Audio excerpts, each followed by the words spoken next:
ভাবছো বলো তো? ভাবছি পলাশ বাড়িতে নেই, পলাশের অনুমতি না নিয়ে চৈতালি বিয়ে দেবো ঠিক হবে না কুন্তলিকা। তুমি থামো তো, বিয়ে না দিলে সারা জীবন তোমার ঘরে বসাই খাবে।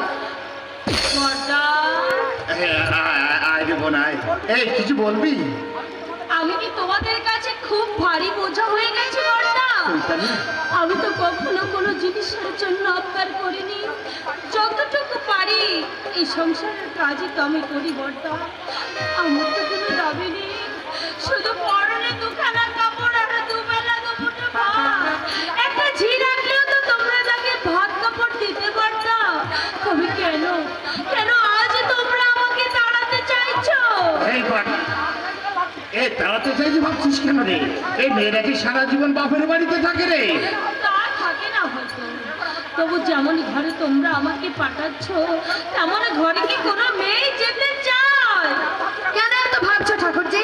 হালদার মশার ঘরে তুমি রাজরানীর মতো থাকবে। টাকা পয়সা সোনা দানা কোনো কিছুর অভাব হবে না।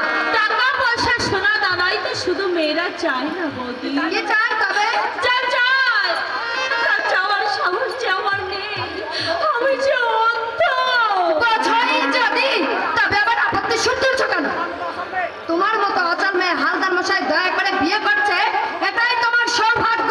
এমন ভাগ্য আমি তো চাইনি বৌদি। এই তুই অন্ধ বলে তোর উপরে অবিচার করছি এমনটা ভাবছিস কেন রে? ভবতোল বাবু পাশেই তো বাড়ি, ইচ্ছে করলে তুই আসতে পারবি, আমরাও যেতে পারবো। এটা কি আমাদের জন্য কম সুযোগ রে? সুযোগ? চৈতালি, তুমি তো কখনো সুযোগের তালাশে থাকতে না বর্দা, তবে আজ কেন তুমি এমন হয়ে গেলে? আমি অন্ধ বলে তুমি আমায় বেশি আদর করতে, রঙিন রঙিন জামা কাপড়ে তুমি আমাকে সাজাতে ভালোবাসতে। আজ কেন তবে ওই কালো রঙের মধ্যে তুমি আমায় ঠেলে দিতে চাইছো বর্দা? আমার 7 বছর বয়সে বসন্ত রোগে আমার চোখ দুটো গেছে। তুমি ডাক্তার দেখিয়েছো, ডাক্তার আশা দিয়েছো। তোমার মনে আছে বর্দা?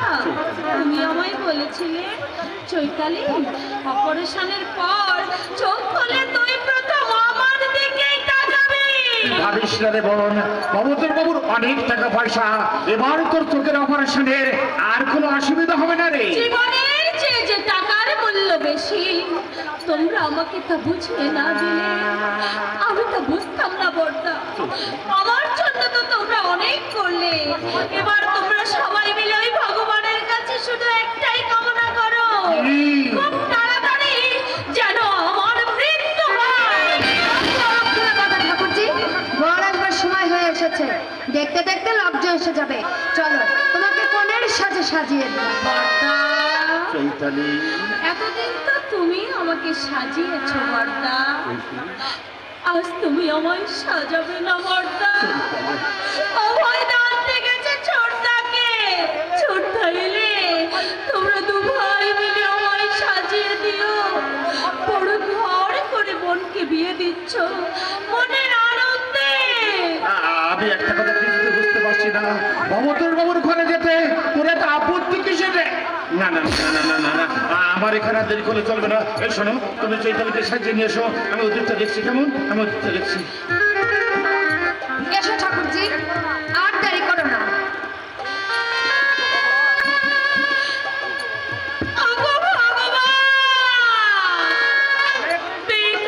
যদি তুমি আমায় পাঠালে তবে আমার চোখ দুটো তুমি কেন কেড়ে নিলে ঠাকুর?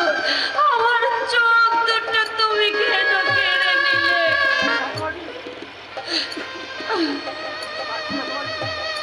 আচ্ছা শতভাগী, কান্নাটা অভ্যাস কর, আরো অনেক কাঁদতে হবে তোকে। মা, পঙ্কজ স্বার্থ চিনে ফেলেছে, তাই সে গঙ্গা যাত্রীর সঙ্গে ওর বিয়ে দিচ্ছে। আমার আপত্তি টিকলো না। পলাশের যদি রোজগারের পন্থা থাকতো তাহলে পঙ্কজ কাজ করতে সাহস পেত না। তুমি দুঃখ করো না মা, আমি অন্ধ, ভাইদের বোঝা হয়ে থাকার চেয়ে এই যে বেশ ভালো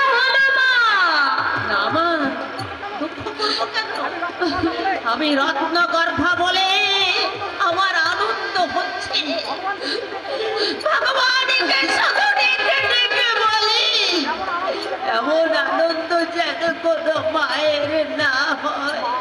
মা, ভাঙন যখন ধরেছে তখন ভালো করেই ধরুন।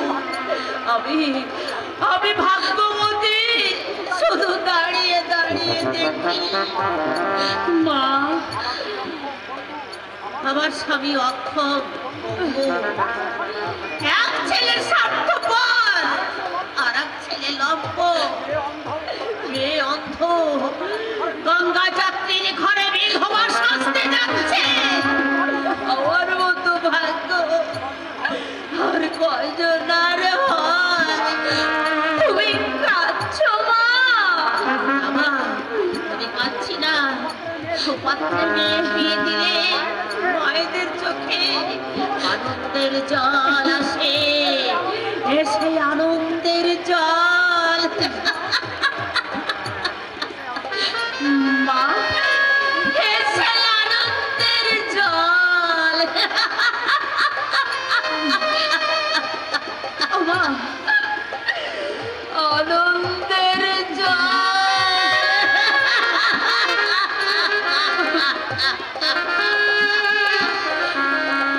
পঙ্কজ বাবাজি, পঙ্কজ বাবাজি, এ বাড়িতে আছো?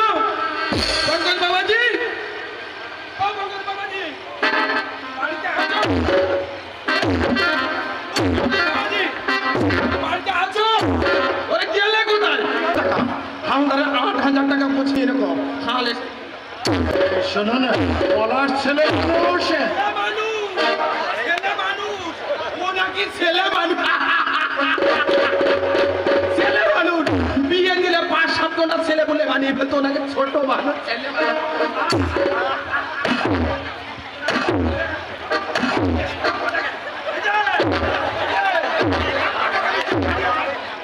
ওটাকে জেল খাটিয়ে ছাড়ো। না না, মেয়ে ছেলেদের খারাপ না, মেয়ে ছেলেদের বাদে এই কটাকে আমি জেল কি শুরু করেছেন? চোখ লাগানো হচ্ছে, আমার চোখ লাগাতে বাধ্য, মেরে সব হাসপাতালে ভর্তি যাচ্ছে, চোখ লাগানো হচ্ছে না, যাচ্ছে আমি বিয়ে করতে না করতে পেরেছি, এই ভিডিওতে যদি ঘুঘু দাঁড়াতে না পারছে আমার না হরি চড়া। এবার আপনার মাথাটা ফাটিয়ে দিতে বলবো।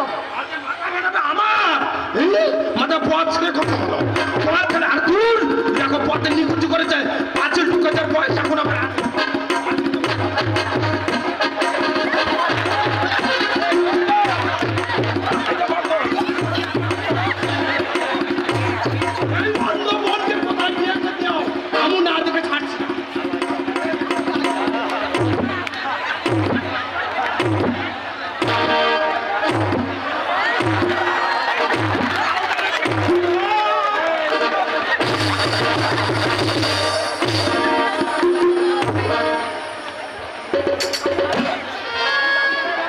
জানতে চাই বর্তায় অর্থ কি?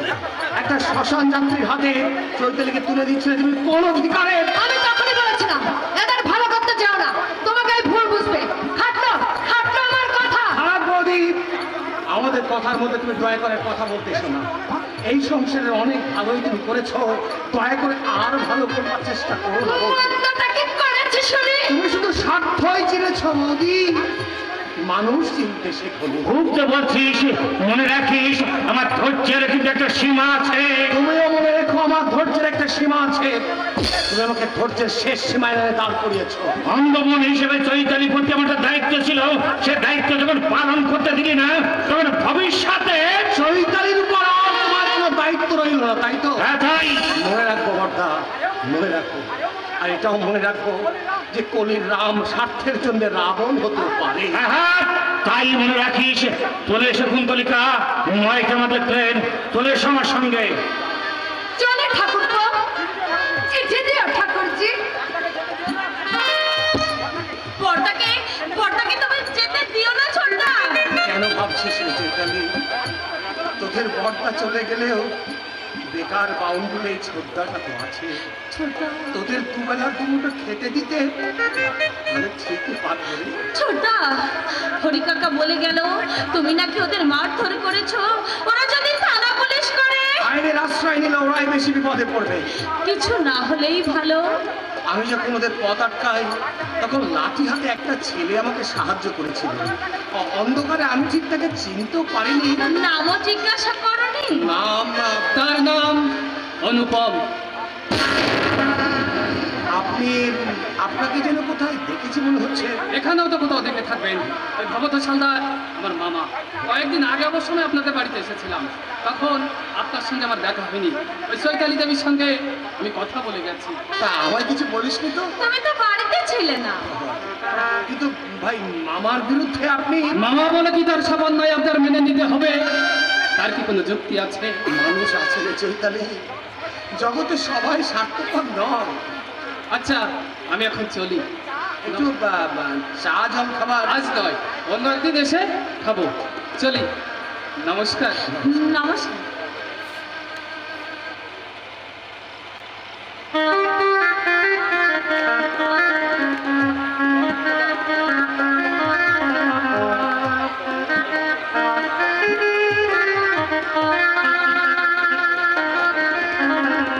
ছোটদা, হাত করতে হবে, চলো।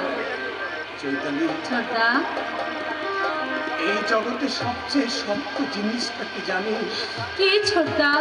মায়ার বাঁধন। শত চেষ্টাতেও বলা যায় না রে। ছোটদা, চল, খাবি চল। চলো।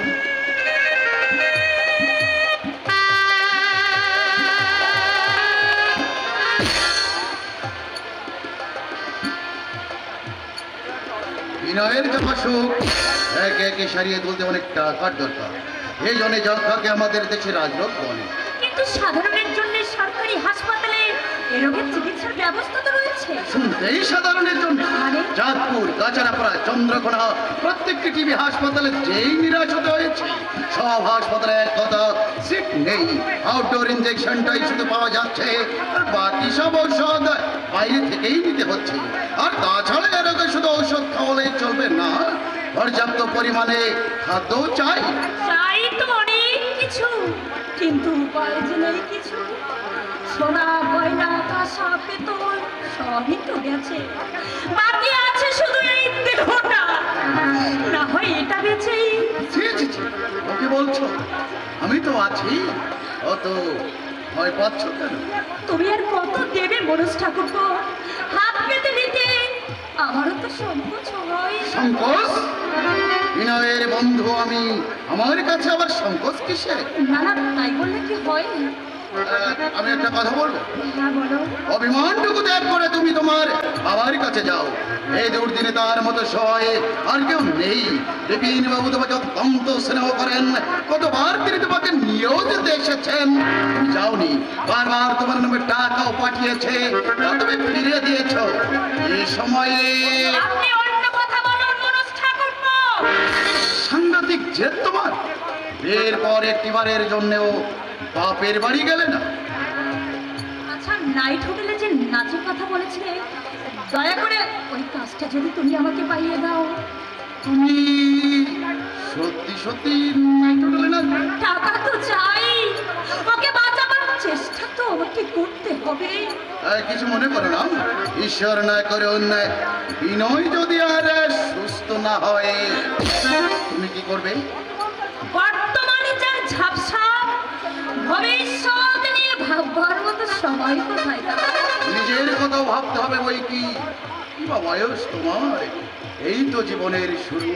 সুখ ভোগের আশা তোমার মনে নিশ্চয়ই আছে, তা তুমি অস্বীকার করতে পারো? সুখ ভোগ হচ্ছে সোনার হরিণ, মায়া মৃগ, ধরতে গেলেই বিপদ।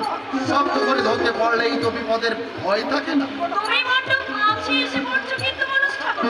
সন্তুষ্ট হলে অসন্তুষ্ট হওয়া সাহস আমি পাবো কোথায়? খাঁচার পাখির শুধু লাফালাফি ছাড়, কখনো ডানা মেলে সে উঠতে পারে না। অর্থাৎ তুমি বলতে চাইছো? বলতে চাইছি এই যে হোটেলের কাজটা যেন আমি দু একদিনের মধ্যেই পাই। হ্যাঁ, তুমি নিশ্চয়ই পাবে।